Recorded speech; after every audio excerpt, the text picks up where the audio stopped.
All right, so we did a cycle of suckers in the Harvest Right freeze dryer. So these are Kerr suckers that had started to get a little soft.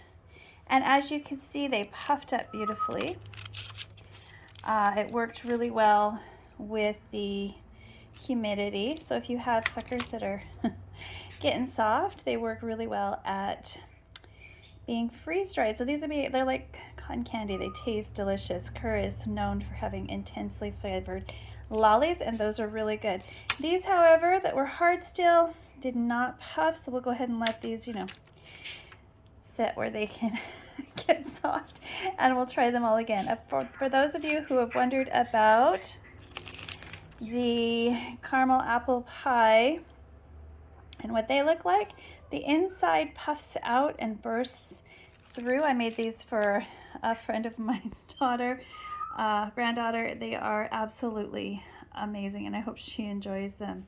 So those are our candy suckers. Look at this one.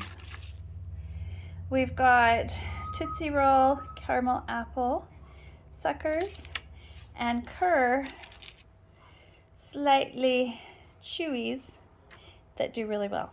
All right, so come back and we'll show you something else made with the Harvest Right candy maker here in Canada.